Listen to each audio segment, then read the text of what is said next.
My name is Julianne. I'm in 11th grade, and I was a competitive rock climber. I won regional competitions across 3 states. I was on the podium in my division, which spans even further, and at my best, I was 11th in the nation for bouldering among my age group. I lived for the adrenaline. I was thrilled whenever I qualified for rope climbing nationals the next year. I had trained so hard for it, blood, sweat, and tears. I was immersed in this culture of trying as hard as you could and then somehow finding a way to try harder.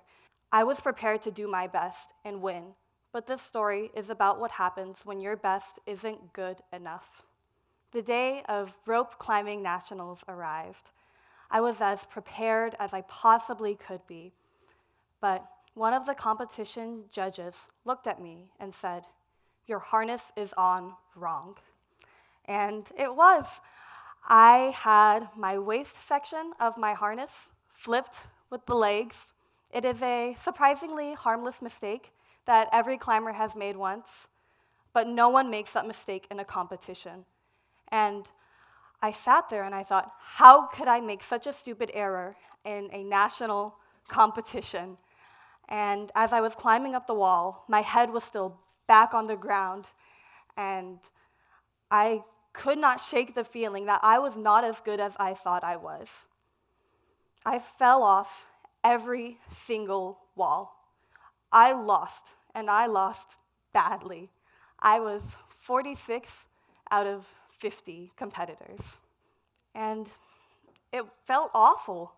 I thought that my performance was directly correlated to my self-worth. But then after a while, I started to wonder, would it have made me happier to do better?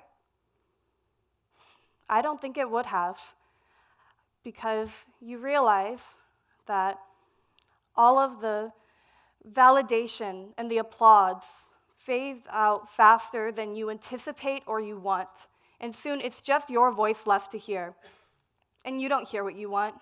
You realize that all of the awards and achievement hold no value except for what you give them, and that the value you give them is only based on external validation. And without that, you feel empty. As high achievers, we are taught to use our anger and our pain as fuel, and it can work, but it's not sustainable. After so long of learning that hard work involves frustration and self-hate, it's hard to find joy in the things we used to love. The stakes become so much higher whenever your worth is always on the line. And it's hard. It's hard whenever you realize that you don't know why you do something except for all of the validation and the love.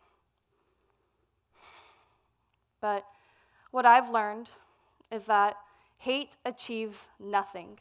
Self-hate will never help you change, and self-hate will never let you be happy. Perseverance is the only way, but you can't just persevere. You have to persevere through self-love.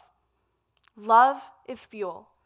Love is what gets us back up when we've fallen. Love is how we can accept ourselves internally, and love is how we can grow. Relearning how to love yourself takes a long time.